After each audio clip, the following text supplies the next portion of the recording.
오늘은 떠나간 파월, 폭락하는 글로벌 증시, 국채금리 상승이 진짜 문제일까? 향후 주도 섹터를 집중적으로 파악하자라는 제목으로 영상을 시작해보겠습니다. 최근에 국채금리 상승이 문제가 되고 있습니다. 여기 나타난 파란색 미국의 10년 만기 국채금리는 팬데믹 이전의 수준인 1.5%로 올라왔습니다. 팬데믹 때만 해도 파란색 미국의 10년 만기 국채금리와 녹색 한국의 코스피 지수는 함께 떨어졌습니다. 미국에서 경제가 어렵자 사람들은 주식을 팔고 채권을 매수했기 때문에 채권 금리가 떨어졌던 것입니다. 하지만 경제 위기가 막상 터지자 미국 연준에서는 무제한 양적 완화를 실시하면서 채권 금리를 바닥에 딱 눌렀습니다. 연준에서 꾸준히 채권을 매수해주자 채권 금리는 바닥에 붙어있고, 즉 시장의 조달 금리는 바닥에 붙어있기 때문에 사람들은 이러한 유동성의 힘으로 인해서 주식을 끌어올렸던 것입니다. 하지만 최근에는 좀 다르죠. 국채금리가 1%를 넘어가자 증시는 조금씩 부담을 느끼고 있습니다. 국채금리가 상승하면 기업들 입장에서 자금의 조달금리가 높아지기 때문에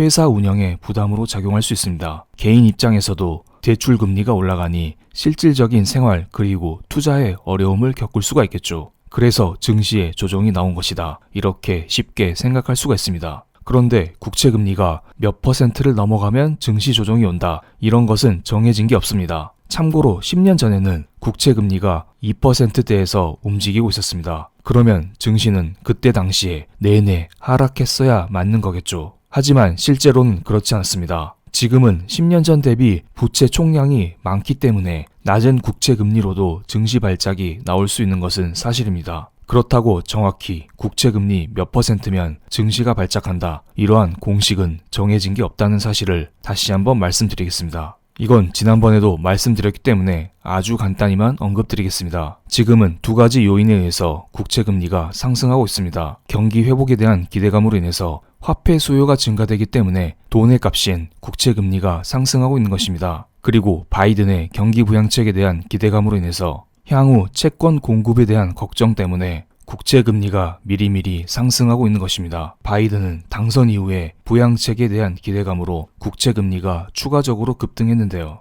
그래서 어떤 사람들은 지금의 국채금리 상승은 단순히 부양책으로 인한 채권 공급 물량에 대한 우려감이라는 말을 하고 있습니다. 그런데 100% 부양책 때문이다, 이건 아닌 것 같습니다. 경기 회복, 즉 인플레의 지표로 알려진 구리의 가격은 저점 대비 2배 이상 상승했고요. 사람들의 인플레에 대한 주관적인 심리가 담겨있는 기대 인플레값 역시 팬데믹 이후 쭉 상승하는 모습을 보여주고 있습니다. 여기에 최근 공개된 연준의 베이지북에서는 경제활동이 1월부터 2월 중순까지 소폭 확대되었으며 코로나 백신 보급으로 인해서 앞으로 경기에 대해서 낙관적인 전망을 유지하고 있다, 이런 발표를 했습니다. 지금은 실제로 경기 회복이 나오고 있다, 이렇게 볼 수가 있습니다. 지금 경기 회복 움직임이 나오고 있지만 부양책으로 인한 국채 공급 물량에 대한 우려감까지 겹치면서 국채금리가 예상보다 급격하게 올라갔다, 이렇게 볼 수 있겠네요. 예를 들어 국채금리가 10 정도 올라갔다면 경기 회복 때문에 5 정도가 올라갔고 국채 공급 물량 때문에 나머지 5 정도가 올라갔다고 볼 수 있습니다. 이 수치는 제가 임의대로 이야기한 것이기 때문에 참고로만 봐주세요. 그래서 사람들은 이런 말을 하고 있습니다. 파월 연준 의장, 아니 파월 형님, 제발 나와서 국채금리 좀 잡아주겠다고, 신경 좀 써주겠다고 말 좀 해주세요. 그럼 우리는 경기 회복이 나오는 현 상황에서 낮은 금리로 돈을 쓸 수가 있어요. 그런데 지난주 2차례 우리 앞에 등판했었던 파월 연준 의장은 제로금리를 유지하겠다, 돈은 지속적으로 풀겠다, 이런 말만 남기고 국채금리에 대한 언급은 전혀 하지 않았습니다. 하지만 오늘 새벽 드디어 또 한 번 그는 등판했습니다. 그런데 이런 말을 했죠. 지금은 일시적인 인플레다, 연준은 인내하겠다. 최근에 초관심사인 국채금리 급등에 대해서 지켜봤다, 이 한마디만 했습니다. 어떻게 해주겠다, 앞으로 어떻게 할 것이다, 이런 말이 전혀 없이 그냥 지켜봤다, 이 말만 했습니다. 국채금리 이거 하나만 주시하는 게 아니라 금융시장 전반을 지켜보고 있기 때문에 지금의 국채금리 상승은 자연스러운 현상이기 때문에 내가 관여하기는 조금 어렵다, 이런 말을 한 것입니다. 아래 문단을 읽어보겠습니다. 일각에서는 연준이 장기금리 안정화하는 차원에서 YCC나 OT를 도입할 수 있다는 관측이 나왔는데 파월 연준 의장은 이에 대해 별다른 언급을 하지 않았습니다. 파월 연준 의장의 화상 컨퍼런스 이전에 미국의 10년 만기 국채 금리는 1.4%대에서 움직이고 있었는데요. 해당 컨퍼런스 직후 국채 금리는 1.5% 중반으로 갑자기 툭 튀었습니다. 사람들은 이에 실망했습니다. 이거 무슨 경제 위기라도 오는 것일까요? 그래서 제가 2008년 서프라임 경제 위기 이때 당시 미국의 10년 만기 국채 금리와 한국의 코스피 지수를 비교해 봤습니다. 2008년부터 2016년도까지 파란색 미국의 10년 만기 국채 금리와 녹색 한국의 코스피 지수를 하나의 그래프로 정리했습니다. 그때도 지금의 코로나 경제 위기 때와 약간 비슷합니다. 경제 위기 초반에는 국채 금리와 주가가 동시에 떨어졌습니다. 사람들이 주식을 팔고 채권을 매수했다, 이렇게 해석할 수 있겠네요. 하지만 연준의 양적 완화로 인해서 국채 금리는 점점 바닥으로 내려갔고 투자자들은 낮은 금리를 바탕으로 증시에 투자를 하면서 코스피 지수는 바닥에서 2000포인트 이상으로 쑥 올라왔습니다. 물론 이때 낮은 금리, 여기에 경기 회복에 대한 기대감까지 함께 작용했다고 볼 수가 있겠네요.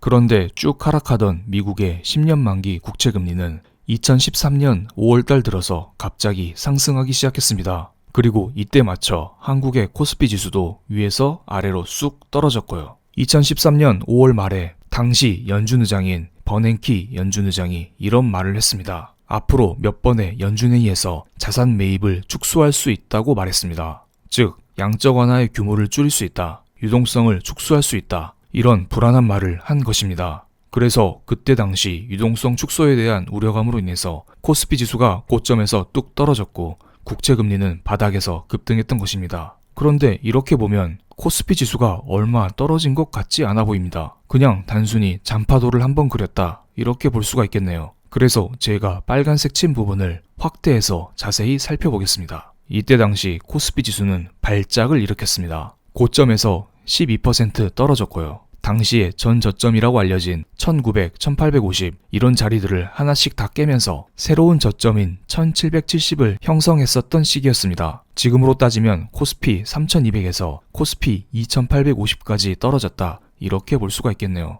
그만큼 그때 당시에는 미국의 유동성 축소가 엄청난 공포로 다가왔습니다. 그리고 결국 2013년 말에 연준은 유동성을 축소했습니다. 하지만 무조건 유동성을 축소한 게 아니라 버냉키 연준 의장은 유동성 축소 발표 이후에 너희들이 생각하는 그러한 유동성 축소가 아니야, 우리는 조금씩 줄일 거야, 너무 무서워하지 마, 이런 식으로 시장을 달래면서 증시는 점차 조금씩 반등하기 시작했습니다. 그러더니 결국 전 고점을 넘어서 신고가를 경신하기도 했었네요. 조금 이상하지 않나요? 어쨌든 2013년 당시에도 유동성을 줄이긴 줄였습니다. 돈줄을 줄였다는 것입니다. 그럼 당연히 증시는 지속적으로 쭉 하락해야 되는 게 맞는데 도대체 왜 증시가 전 고점을 회복해서 신고가를 경신했을까요? 그것은 바로 경기 회복에 있습니다. 미국도 아무 생각 없이 유동성을 줄이는 행동을 하지 않습니다. 경기가 좋아졌기 때문에 유동성을 줄였던 것입니다. 그리고 지금 파월 연준장은 유동성을 줄이고 있지 않습니다. 단순히 추가적인 유동성을 공급하지 않을 뿐이죠. 그러니까 1대1 비교는 어렵지만 지금의 경제 상태는 2013년 5월달 이때보다는 더 안 좋다, 이렇게 볼 수가 있겠네요. 그렇기 때문에 파월 연준장이 유동성 축소라는 말은 사용하지 못하고 단순히 돈 풀기를 계속하겠다, 테이퍼링은 당분간 없다, 이런 말만 하고 있는 것이죠. 그럼 우리는 어떤 것에 집중해야 될까요? 어떤 것에 집중해야 2013년처럼 증시 하락이 멈추고 반등했을 때 큰 수익을 거둘 수 있을까요? 그래서 제가 지난 10년간 검은색 미국의 10년 만기 국채 금리와 파란색 한국의 수출 금액을 한꺼번에 정리했습니다. 두 지표가 마치 형제처럼 나란히 움직이지 않나요? 미국의 10년 만기 국채 금리가 상승한 구간에서 한국의 수출 역시 상승하고 있습니다. 반대로 국채 금리가 하락하면 한국의 수출 금액 역시 하락하는 모습을 보이고 있네요. 그렇습니다. 미국의 10년 만기 국채 금리가 상승한다는 것은 세계적으로 경기 회복이 나오고 있다는 것입니다. 그렇기 때문에 수출 기업 위주인 한국 입장에서는 그렇게 나빠 보이진 않습니다. 여기에 미국의 내구재 주문 역시 꾸준히 상승하고 있습니다. 내구재 주문은 냉장고, 스마트폰, TV와 같은 장기간 쓸 수 있는 소비재를 말하는 것입니다. 이거 다 한국이 팔고 있는 것이잖아요. 그렇기 때문에 한국 입장에서는 그렇게 불리할 게 없다고 봅니다. 며칠 전에 나온 기사를 하나 인용해 보겠습니다. 한국 수출 봄이 왔다. 역대 2월 중 1위라고 합니다. 여기 아래 섹터가 나와 있습니다. 반도체, 자동차, 석유화학, 이러한 주력 제품을 수출하는 회사들을 우리는 찾아서 공략을 해야 될 것으로 보입니다. 추가적인 사항은 제가 다시 정리해서 며칠 안으로 멤버십 라이브로 여러분께 다시 인사를 드리겠습니다. 그럼 오늘 영상 여기서 마치겠습니다. 감사합니다.